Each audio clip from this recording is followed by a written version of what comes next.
Well, you're welcome to Good Afternoon, Ghana. It's time for us to also do some analysis on various post-research outcomes that's actually come out, and we're analyzing its impact on the two leading political parties, the MPP and the NDC. The MPP being the party in government, and the NDC, marking them closely and trying to seize power from the MPP come 2024 during the election. So we'll be going into the research outcome put out by the EIU. We'll analyze it, and also another one that's come out from the Global Info Analytics. We'll be going into the details of some of the diagrams and the percentages they throw in their outcomes, and it looks as though the organization conducts or goes onto the ground after every quarter. So they tell us that they talk to really a voter. I particularly asked the question, who do you speak with when you're conducting the research? And they said a voter. Once you're 16 years, 18 years and above, they try to, pick your mind on the questions that they have put together. So we'll be going into that pretty shortly. I will have in the studio the communications director for the NPP, New Patriotic Party, lawyer Yao Boabeng Asamoah, former member of parliament, and also Wanda Madilo, who is a member of the NDC's communications team, pretty shortly. Let's take a breather. When I come back, I'll introduce them to you.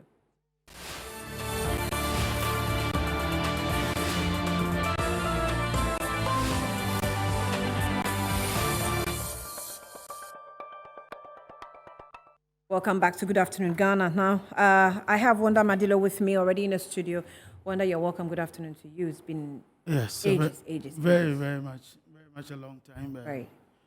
Let me say hello to your listeners. It's been a very difficult moment under the MPP so far, but it's okay. We'll be fine. Did you go off communication? No, I didn't. I was back in school. Oh, okay. So you actually indirectly went off. Yes, for some time.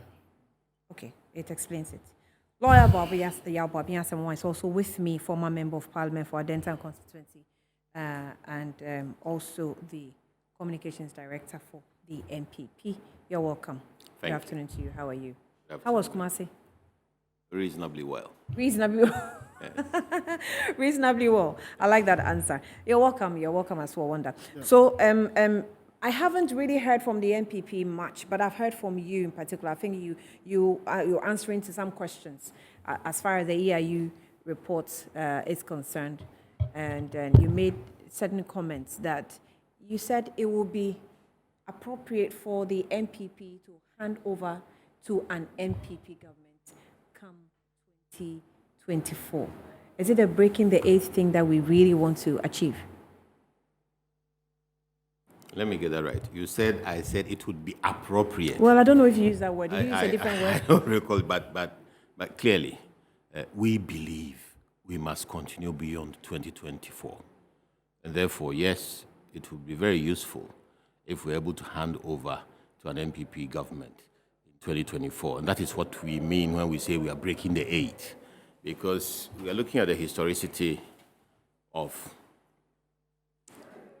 politics in the Fourth Republic, that somehow we've gotten into a mold where after every 8 years, it seems to change to the other party. Now, whilst on the one hand, one may assume that it's equitable in the sense that one goes in and one comes out, it has established certain safeguards, but it is not responding to development now. First of all, in the beginning, there was a fear that a handover was not possible and that the group in charge would refuse to hand over. And that, secondly, the reason they wouldn't hand over was that they would be afraid for their protection, sustaining themselves out of power.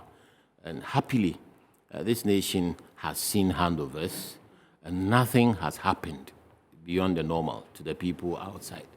So we are now taking it for granted that there will be handovers. And when there's a handover, those in government who are going into opposition will still be able to organize themselves and continue to participate in politics from the opposition.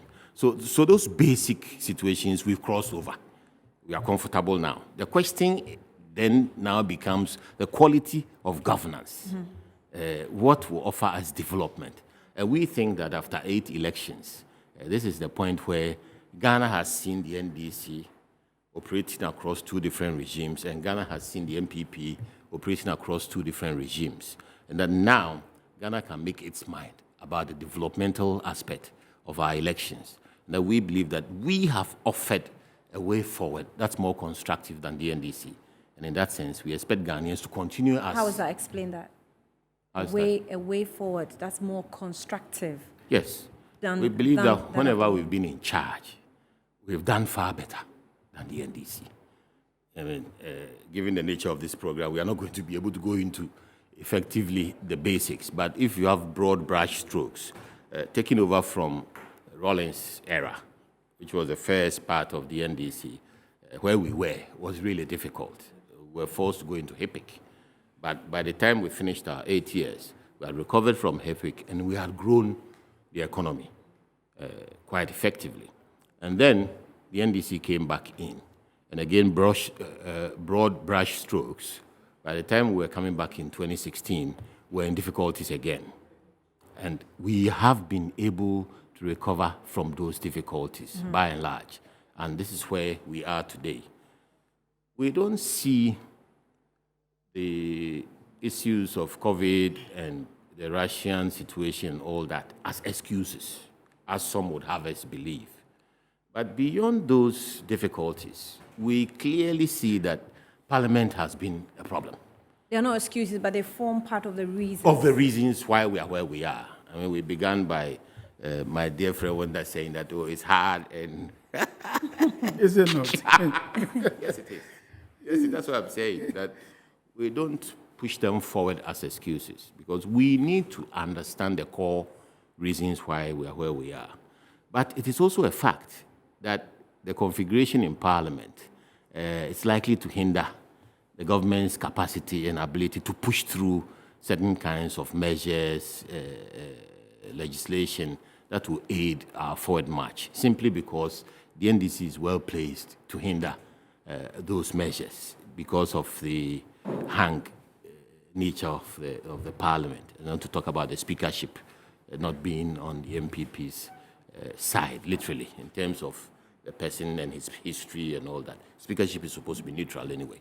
But objectively, we have a situation in Parliament that is not the making of anybody outside. It's not the making of COVID. It's not the making of the Ukraine situation, but has the potential to slow us down as far as the governing party is concerned. How do you respond to the Russia embassy coming out and asking our government to stop accusing them of the problems that we're facing in this country? I wonder if they will accuse the IMF of the same thing and the World Bank, because those are the assessments worldwide everybody's making. I wonder whether they will accuse the EIU of that, because the EIU report refers to the price hikes on the energy sector, on food prices, right, on supply chain disruptions, all partly to do with that war, which is exacerbating what was already happening with COVID. COVID had already created major supply chain disruptions because simply you couldn't get people to go out and work and produce. Lockdowns. COVID had that kind of situation where, to protect ourselves, we stopped everything. The entire world economy came to a halt. One couldn't travel back and forth. And if you don't travel, if you don't trade, the world runs on trade. It means you don't get revenues, you don't get incomes. And so you can't expend effectively as individuals. Governments had to expend in debt because essential services had to run. Even if governments couldn't balance their budgets, even if they didn't have revenue, they had to spend to combat COVID. And it's impacted the entire world. Previously, from a position where the Western world literally had zero interest rates, in some cases negative interest rates. That means they were giving away money. The American and the British governments, the Western, they were giving away money because it was attractive that way. Now, after COVID, they are quickly putting their interest rates and others back because they have to recover from the ravages of COVID. And so money has become expensive. They are experiencing inflation. the shortages are hitting them as well. They are experiencing price rises the same way we are, particularly certain core traded commodities across the world, oil in particular. And even now, because of Ukraine, Russia, fertilizer, wheat, major things, iron rods, iron ore, manganese, things that are core to the growth situations across the world. There are disruptions in supply chains, and because of that, including even transportation, disruptions in transportation to the extent that container prices from 1,500 approximately to 9,000, same container, same goods, but to take it from one point to the other, calculate the percentage rise. So the supply disruptions are real from COVID and from the Russian-Ukraine war. It is not the government of Ghana that is making those assertions or assumptions. But I should guess that Russia will try to defend its position across the world. It's their right to do so. Well, they may be tired of the accusations all over the place, I guess. Wanda, so I don't know if you want to respond to what he said, but the prediction from EIU goes to your advantage. However, it has a clause of the candidate, Mahama, who seemed to be in the lead of polls conducted even in Ghana, that he seemed to be the most likely candidate that can lead the party. How do you respond to the EIU's report? Well, I've been very quiet and listening to Honorable, and it does appear as though since the MPP took over, they haven't really come to the realization yet that the challenges of this world really does have an impact on almost all of us. In fact, even pre-COVID, there have been several situations that have arisen in the world. But what rules governance is your capacity to plan ahead of time. Okay. For instance, they keep saying, oh, we can boast of so much import cover, 3 months, 4 months, import cover and all that. All those are systems put in place to offset shocks from the external, system, on one side. And then number two, you get this impression that they believe that all the things happening in Ghana has nothing to do with them, and that they have done so well that we should be clapping for them even when we are going through what we are going through. And it beats my imagination why that position, because that is actually what led to the so-called swing parliament we have today, 137, 137. In fact, it is the culmination of issues such as that, where the MPP notoriously have come to a position that they have done so well, and so objective criticisms that seek to give them alternatives to run this government or this country doesn't seem to even augur well to them. At some point, some of the journalists who actually championed these causes were not taken lightly. I mean, they didn't take it lightly at all. And then you get this impression, and then they tell us, well, we're bringing you a very robust economy. That's what they said. Then when they got to government, they said they had a very robust economy, and that the economy, even if they decide to shut down governance, was going to keep us to a certain period. You hear all these games about under our tenure, we had good governance and all that. And he failed to provide one instance where they were better off than the NDC. At least, even in the last rankings, you will know that our fiscal position, as we speak, is worse off. You will know that inflation is gone skyrocketed already. You will know that even the growth rate in 2020, which they so much pride in, because prior to 2020, which is 2019, they said the economy was on the best footing. And then COVID hit, and this country was locked down for only 3 weeks. But the recent address as given by Dr. Baumia mentioned the banking sector cleanup.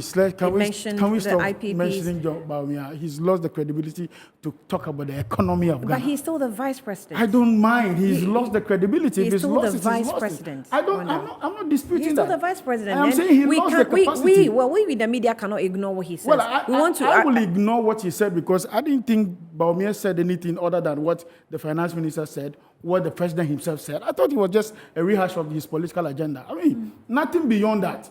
Even right in that program where he got the opportunity to speak to issues, the most topical issues at the moment, one of which are what? Momo.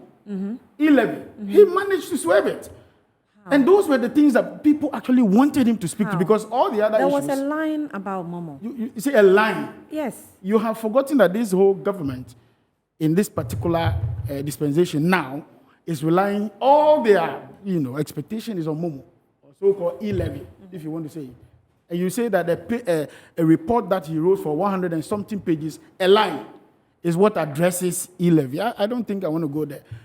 Then you get this impression that things are so good. It is we that are perhaps being ungrateful to the MPP. But it's not true. This country was locked down for only 3 weeks, if you care to know. Number two, all the expenditure items on COVID were monies donated to government. Government didn't have to. But if you say that this country was locked down for only 3 weeks, only 3 you're weeks. not being fair. How did we lose productivity loss for 3 within weeks? that 3 weeks was how much? And that crashes your economy. Yes, 3 weeks. people lost their jobs. I mean, Let me also, when it comes to the COVID, let's be fair. Let me point this clearly. You know, when we did the lockdown, there was variations. There were variations. For instance, we were allowed to bring in goods. Nobody stopped the port. Even at Flower, where the port has just been opened, people were allowed only when they were coming in with business, and not, personal visits. Right. So business was still on. Are you telling me that during COVID there were no containers cleared at the port? Or during COVID, government made zero income during that period? In any case, the monies that were spent during COVID were spent during COVID. Part of it came from the World Bank, part of it came from the Bank of Ghana, part of it came from donations by individuals, including the vaccines that were distributed were donations. So when you hear them say things like, well, we spent money and we did this and we did that, no, they didn't have to fall on any emergency fund to do some of those things. Why am I saying this? Because those emergency funds that were used or spent on COVID were not funds within the budgetary expenditure at the time. And so things like free SHS, school was closed down for 3 whole terms, which is a whole year. Yeah. No expenditure was made in that window. Then they talk about even Russia. For instance, in Russia's situation, government budgeted to sell our oil abroad for only about $60-something. Within the period, government made a windfall of $2 million. They won't talk about the benefit of the Russian, war on our economy. They are very much in a hurry to talk about how bad it has been. How many things do we import from Russia? He's talking about fertilizer. This is a government that promised that they were going to build a fertilizer plant. It's a government that promised that they were going to do one district, one factory.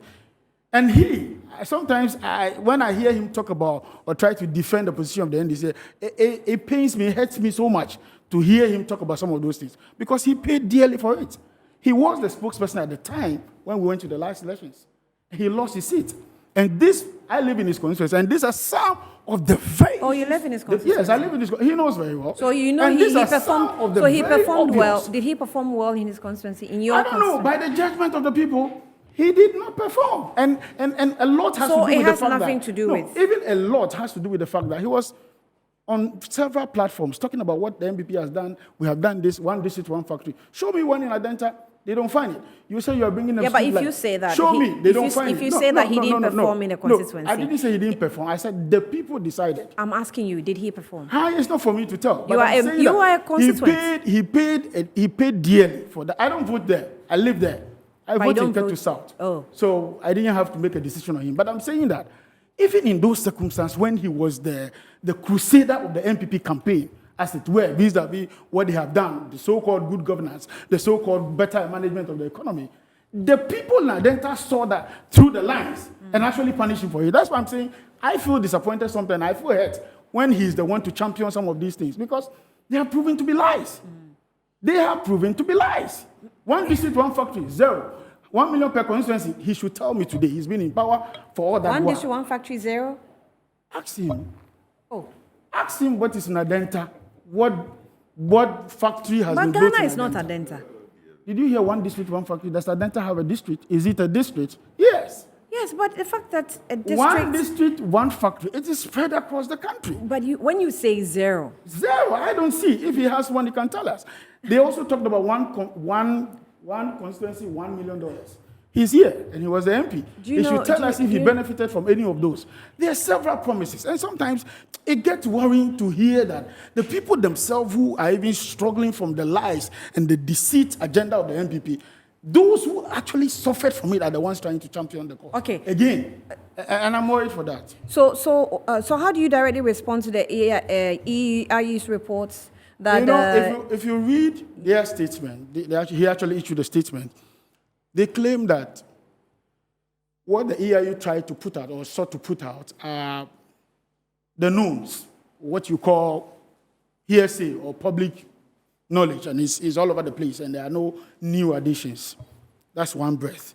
Then in another breath, they sought to pick a position, however, distortedly, from the EU report and say, oh, if it's John Mahama, we will beat him.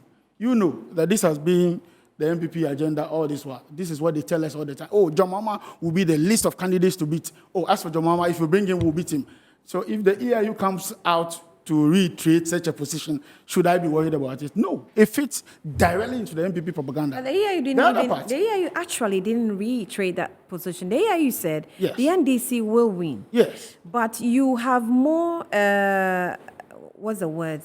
We have a better chance. You have at a it. better chance. So you are probably going to get maybe more votes with a fresh candidate. And that's why I said rather than John distortedly. Mahama. That's why I said that wasn't the position even of the report. Okay. By the statement they issued, that wasn't the position of the report.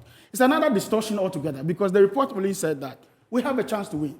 We'll win by a baseline margin. Right. However, they went further to say that they believe that the NDC will try to revitalize.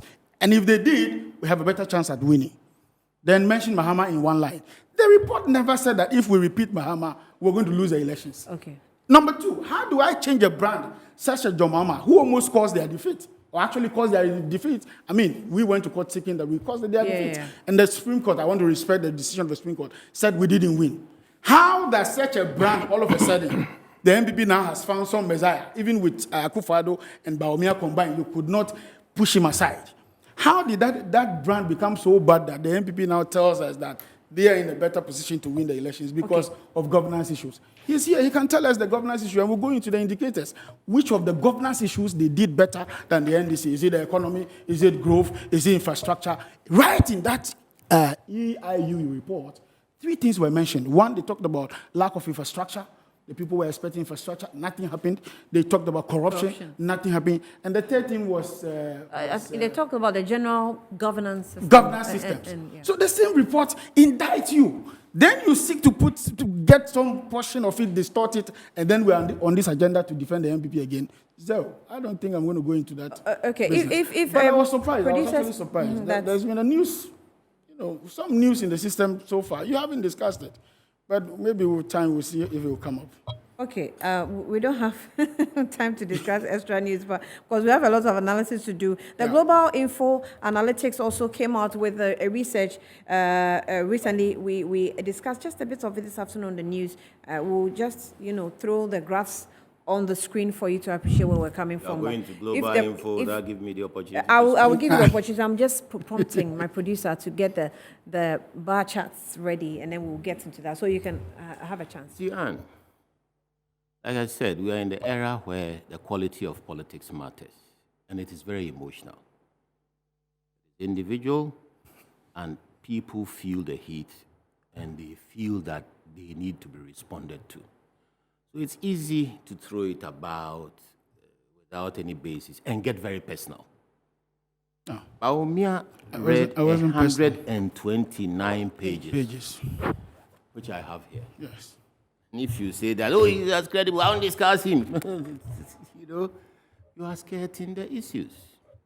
Fact, is it not the case that we have established through the agency of Bawumia's supervision an interoperability system unique to this part of the world that has grown an internet economy from 76 billion in 2016 to 1 trillion by the end of last year? Is it not the case? Did it happen by chance? Does it exist? Is it zero? Is it not the case that you have drank fruit juice from a factory Eco juice. established under one district, one factory? But you know about eco juice, right? I mean, you see, You know about can't refugees. negotiate such You arguments. heard. You haven't seen it. You can't negotiate such arguments. That 1D, 1F is zero. And which way do you want me to respond? It's not in Adenta. You personalize it to Adenta, and he was speaking, and it's not in Adenta. We are in a system where we've managed to establish, as I speak, at least 106 functional factories. Some built from scratch, some revamped from old, which were helping us. And we are in the process of delivering several more in the pipeline. Our vision is to put a factory in every district. It is a vision that every district doesn't have a factory doesn't mean we have failed. But the fact of the matter is that we have functional factories under 1D, 1F, and they are visible and they are there. The NDC refuses to see them and they get emotional. And that is when you do political analysis with the basis from zero. You have a policy and you say that you haven't seen anything, it's zero. And then when the truth is pointed out to you, you scream that, oh, the person involved is that person and he doesn't have one. See, when you personalize to that point, No, you you don't keep saying have much personalize. by way of policy. You keep saying Then you have genuine problems. You have genuine problems. COVID is unusual. Yes, it is true. Governance is about buffers and protecting a country's economy against external shocks or otherwise. The last kind of external shock that happened in the world, like COVID, is been dated back to the Second World War, before the Second World War, the 1929 stock market crash. And you can quote the heads of the institutions that manage money in the world, IMF and World Bank, who everybody believes in, especially the NDC. Their only solution to our economy is the IMF. So they believe in the IMF. If you look at it in terms of health, the last one like this is the influenza, the flu, in 1911, 1912, which stopped the world. So COVID stopped the world. It is a fact. Up to now, there are international boundaries that are closed, including our neighbors, Togo and Ivory Coast, though we have opened up.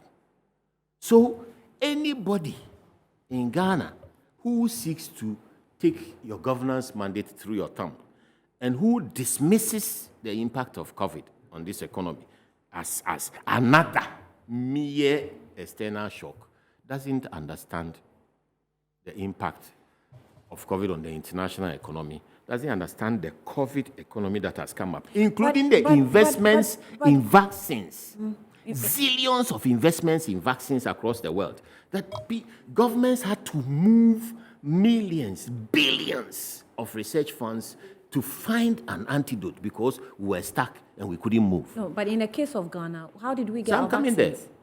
Look at the very successful 2019 year of return.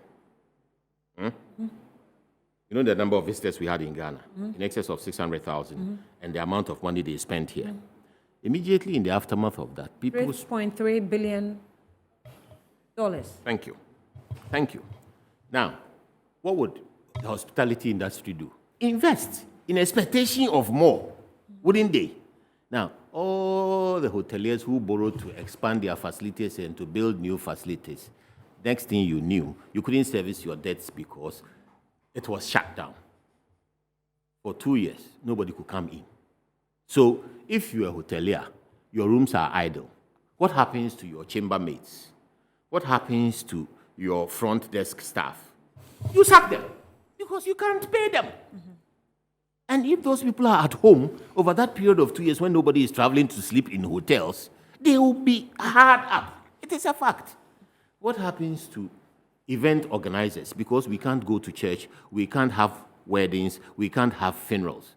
The funeral economy in Ghana, if the NDC cares to know, is a huge part of our economy. Yes, you don't know the funeral economy? I'm surprised you're bringing the things you rent, the food, the tents, You have no idea what is happening in Ghana. The NDC Classifying doesn't. it under. Now, that all came to a halt. All of it came to a halt. So, event organizers, caterers, waiters, and all those people had problems. So, it is a fact. Look, within the 3 months that we had lockdown, and lockdown goes beyond, the impact goes beyond 3 months. Remember these caterers and Wait, those ones you're within the mentioning, 3 businesses months. you're mentioning, most of them belong to the informal sector. Government has actually been boasting that not one of an employee under the public administration actually got sacked so or what's lost wrong? their Is job. the informal sector So- not part of our GDP? Yes, but Are we they know, not individuals no, who are but we earning know how the informal sector, we actually And- lose the informal sector in terms of taxes. And we'll deal with the informal sector. It's not about taxes. It's about people earning an income and living. We are talking about hardships to individuals. It's not government who pays everybody. People go out there and earn incomes from the informal sector. And if things are not turning around, those people will not earn an income. And if they don't earn an income, it will be difficult for them because they cannot fund their personal expenses. And government did not do They that cannot for fund us. their rent, they cannot fund their food, they cannot fund everything. So it is difficult for them. That is what we are talking about. That it is difficult for people because there is a COVID economy that has stripped them of the ability to fend for themselves. In the lockdown, the short lockdown that we had, a 3-month period within that lockdown, there's a study, you can check it out yourself, where Ghana is reputed to have lost $171 million. $171 In million incomes in the tourism sector alone. In the tourism sector alone. within the 3 weeks. Within the they looked over 3 months. Because the 3 weeks, it impacted everything. After the lockdown, we didn't go back to full activity. The lockdown was just to get us to stabilize the situation. But after that, we didn't get back to full activity. People still couldn't go to work. Funerals couldn't be had. Social events were curtailed. A lot of things went down. You couldn't go to cinemas. You couldn't go and sit out and eat in a restaurant. You couldn't go to a bar. So the restrictions. The okay. restrictions meant that incomes couldn't be earned. It's a supply chain disruption that also impacts demand. Because you are not able to work, you are not getting an income. If you're not getting an income, you cannot spend. Okay. Private school teachers. Okay. Government was paying official or government or public sector teachers. Private school teachers were struggling. At some point, the leadership of private schools had to sit with government to take a support fund from government. Are you aware of that? Yeah, very Yes. much Is aware. that not real? Yes, but government did not support them. But is that not real? Government did. Is How that did not government real? support Oh, yes, them? government did. Government negotiated with them and gave them a chunk of to try and see if they could stabilize How much their did the government give the businesses. private teachers? I Because am not in a position to as- give you the as far as figure I'm now. You concerned, can easily find out. I mean, you are a journalist. okay. And don't keep. But you're here. I don't have You to. are a I don't have journalist. to hit my head against You the wall are when a you are journalist. here. You are a here. journalist. You Go are. You ahead. should have go certain ahead. things even at Go the ahead. tips of your fingers. Go ahead. More than me. You are a journalist, so you can always fact check. So what I'm saying is that if somebody wants to lead you, wants to be in charge of your economy, and doesn't appreciate what has happened to you before, how is that person going to help you going forward? Because the person doesn't even appreciate what has happened to your circumstance because of something that is so unusual in the world that it stopped their employment abruptly. These are not lazy people. These are people who wanted to go and teach. These are people who have built schools out of their right to establish businesses. And because they couldn't manage to keep the children in school, they're not paying their teachers, and the children had to stay at home. It is this same government.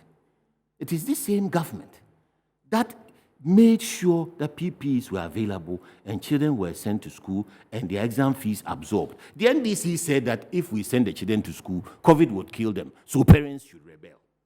This is the NDC. Parents should rebel. And we all recall it. They mobilized parents to go and make noise about children going to school and all Well, that. mobilized But for that fact, we would have fallen way back in our educational system. Let me land, please. You had it. I didn't say it. Let me land. Land, because we don't have a lot Now, of the time. EIU talks about frustration with slow governance and mentions 3 areas responsible for that slow governance: employment, infrastructure, and anti-corruption. Are you going to the NDC for employment? The NDC? when they created the Unemployed Graduates Association. Are you serious? When the NDC couldn't put nurses to work, the NDC couldn't do public sector employment after going to the IMF, and you are going to them for employment. But what is the difference when you put nurses and say you give them allowance, and today they are crying for the allowance? What's the difference? Yeah, that is 6 training months. allowance. We are paying, it's in arrears, but we are paying. The NDC stopped it entirely. come on, Teacher please. training allowances. We are paying, it's in arrears, they stopped it entirely. Yes, Now, and we they have gave employed options. all the nurses we came to meet who were sitting at home, and we are up to date on employment of nurses. The NDC couldn't. You've employed all the nurses, Up to date. You can fact check from the Ministry of Health. so we don't have backlog no more. Of nurses. We don't That's have not true. check it from the That's Ministry not of- true. All the nurses who finished school under the NDC, and the NDC voluntarily took us to IMF so we couldn't employ in the public sector. We have employed them. That's not true. We have employed hundreds of thousands of teachers in order to run our free SHS program effectively. We have employed thousands in the security services, across the security services, police, immigration, military, whatever. We have employed in the public sector. Plus, we have created special vehicles for employment. We have created NAPCO, which broke down the, what do you call them? The Unemployed Graduates Association. 100,000 people, we are paying a minimum of 700 a month. That's 70 million a month invested in employment to ensure that these people are trained and capable of fending for themselves. We have YEA, we have entrepreneurial support and development through NEIP. And these are all processes we are pushing forward and working on. We have expanded opportunities for the people of Ghana. We have invested in the people of Ghana. Right. We also paid out over 600 million to small-scale people during COVID to cushion that sector. So if the NDC is not aware, these are not expenses any government will make out of the blue. We made these expenses because it was unusual. COVID was unusual. But beyond COVID, I have admitted that we have problems with Parliament because we lost. Yes, we lost seats. Adenta is not the only seat we lost. But today, go to Adenta. You will realize that everything we did in Adenta is beyond the capacity of the current NDC to do. They are not responsible for it. So let me conclude. Let me just take No, because of time. educational No, infrastructure. Let me just take educational infrastructure. Just educational infrastructure. John Mahama promised us 200 e-schools. He left us 30 that functional. 30 that were functional. Again, you can fact check. The GET Fund has all the facts. I have been to the briefings. I have the documentation. I don't have it here. You can fact check. It is a public functioning. It is a public institution. They will give you all the information. You are a journalist. You can fact check. Right. We said we were doing free secondary level and tertiary level. What have we done? We have initiated over 1,000 projects in existing secondary schools. Over 660 of them are complete and being used across the country. We said we're going to You've build built 600 10 schools? Yes. You've built 600 Not 600 schools? schools. We have built infrastructure in existing schools. I use the word existing.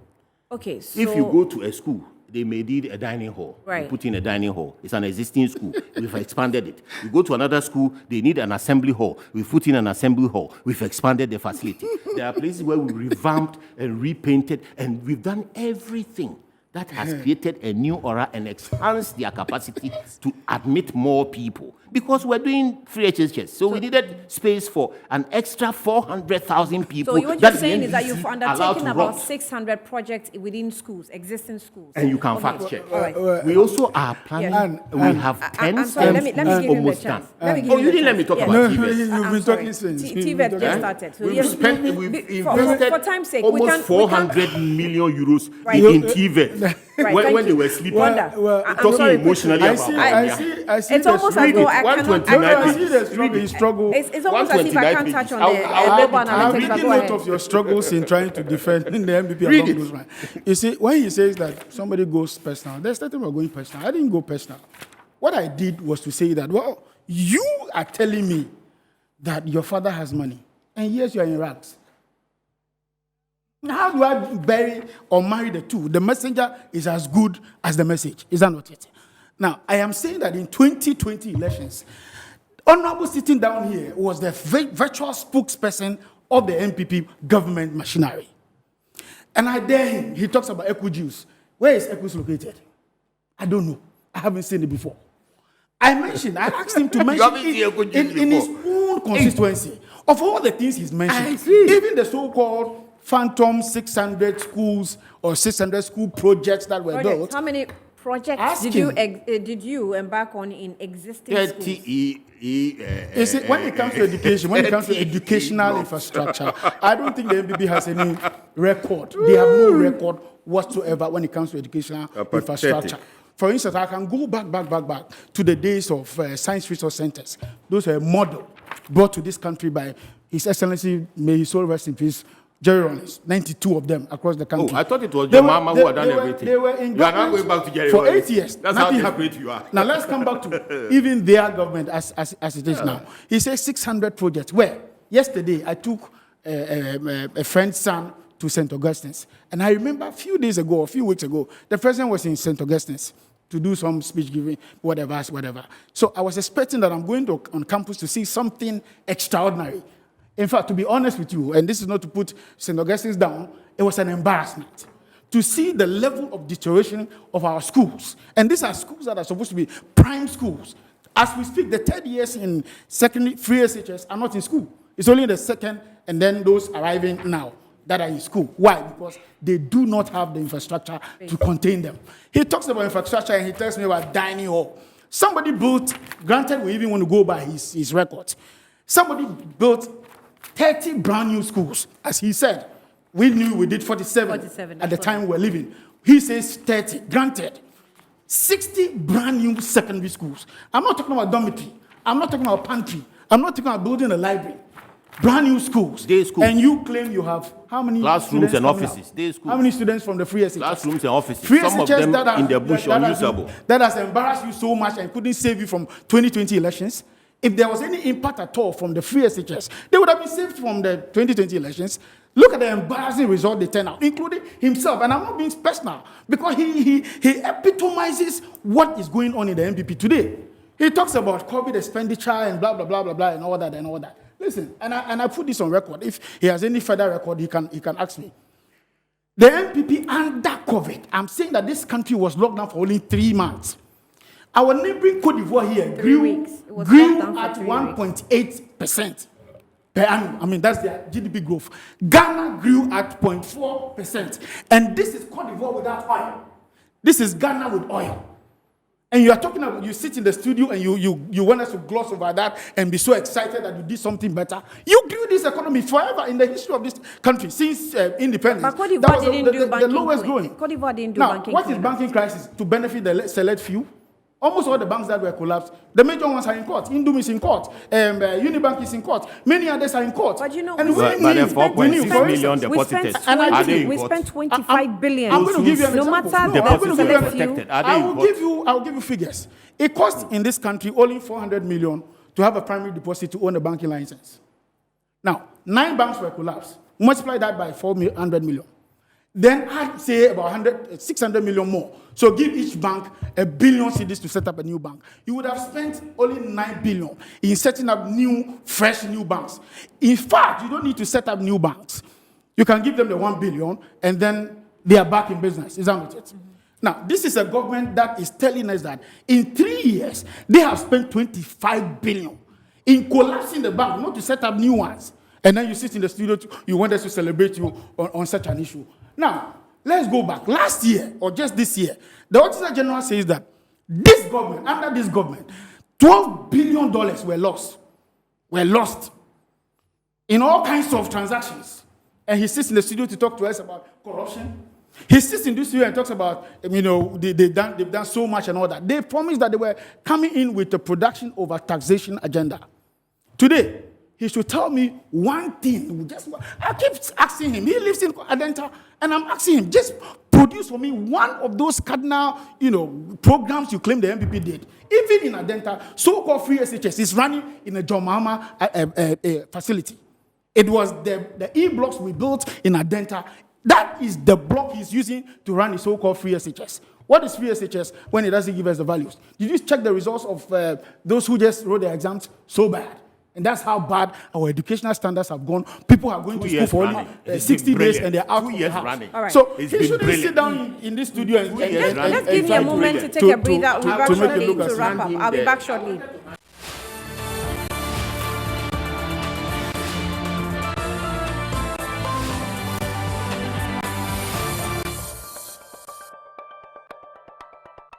Welcome back to Good Afternoon Ghana. Musa Abatwa in Kumasi says that, Annie, YBA is not being fair to the fact he's using COVID-19 as a yardstick to measure by the economy.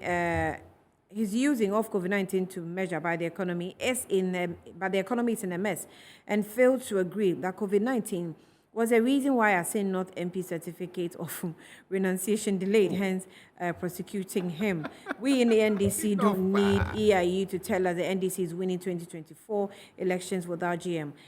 They can continue misleading the MPP party, but for us, GM is a shower's best. In any case, any candidate will stand on GM's achievements and track record to campaign and request Ghanaians to give him or her mandate to govern. We trust GM because we've seen his works before. He's visionary and a nation builder. Thank you, Musa Batwa. That's a long message. But I have just a few minutes to go. I couldn't go into the global analytics report. But Let's have a look at it. I don't know. Can I have just one? I think with the MPP primary, can I have just one of the graph from the global analytics? We're struggling to find the point. Okay. I also have your all right. report Okay, here. great. This graph actually. Which report? Can I have it projected on the Energy bigger sector on the bigger screen? overcapacity. So that we will see it well. You still want to talk about Can you this? project it on the big screen for us? Let's watch Bring this. it up. Bring it up when we come back. Okay, so I need your attention here. So this is just one side of the research output put out by the Global Info Analysis. The highlights of the national tracking poll. Do you approve of, okay, my mic is far away. Do you approve or disapprove of the performance of the president? And you see that the longest bars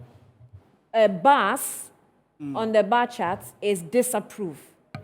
And if you look at the key, January, that's the baseline, and April, that's the end of Q1. The most difficult time. 58% for January baseline, and then 67% for April, okay, end of Q1. And then for approve, we have 34 by January. It dropped to 27 by end of Q1. No opinion, we had 8% for January, and then by end of Q1, it dropped to 6% of no opinion. So you see that continuously, people continues to actually have apathy, they don't care. And then do you approve or disapprove of performance of the president? So What was the previous one? Wasn't it the president? The government. And the government. This is the president. So the president, the longest one is 84%, which is, oh, okay, am I reading correctly? We have MPP, NDC. Oh, my okay, floating voters. And then MPP, NDC, floating voters. So this is the baseline. You had 82% for the NDC, 60% for the MPP, and then floating voters, 62%. And then the Q1 2022, end of Q1, 84 for the NDC, which means that the NDC's prospects keeps rising. Floating voters actually gave us 73%, 84%. which is above 50% for the MPP. Floating voters. NDC people disapproved of the government by 84%. Is that what it means? No. We're looking at do you approve or disapprove of the performance of the president? Okay. And then we have 15% of floating voters approve of the president's performance, while 73% disapprove of his performance. Do you get In the first quarter? Yes, in the first quarter. It's natural. Okay. So that's what It was we a have. very difficult period. I think This report is quite detailed, and it actually goes into your primaries and your primaries as well. that's fine. So you can, I think you have copies of it. It really has been a difficult time. The first quarter has been extremely difficult. Because that's when, yes, this first quarter, that's when everything came together, and worst of all, we stabbed ourselves in the back with our conduct in Parliament. Okay, we're wrapping up. I'm sorry. Yeah, where because we couldn't pass our revenue measures and the international community were worried about whether we would be able to, were downgraded by international agencies, and there was capital flight. So the CD plunged, and it was very difficult. Now that the e-levy has been passed, you realize that immediately it eased up. Are we implementing on 1st May? I hope so. You I hope we so? do. Yes. I like that answer. Yeah, no, I hope so, because, of course, there are always bottlenecks, bureaucratic bottlenecks, and then our friends also are adding their own bottlenecks. They are still insisting on bottlenecks. Multiplying the bottlenecks. I'm particularly excited that at least he concedes that the economy is in a mess. I mean, I didn't say the economy is a mess. if you say I this said quarter, it's been difficult. you this see, quarter. that's a And difficulty. we know. Even in 2020, We know what when they happened. performed worstly, very, very badly, they now sit here to say that, oh, first quarter. You mean the economy started struggling only in this first quarter? No. When even the World Bank, the No. IMF actually predicted, No. I actually Wonder. wrote a report to say that Wonder. the economy started struggling before COVID hit us. What is so you like to difficult focus on for that, you to but how accept, come we're accept in this amongst the top 30 countries where we're doing slide below zero? Okay, Wonder We say that Majino is a point. member of the NDC And we are communications rebounding. team, and also Yao Boabing Asamoah is lawyer, former member of parliament, honorable member, and also the communications director for the NPP. Thank you for watching. Good afternoon, Ghana. We're back on Friday. Have a good afternoon.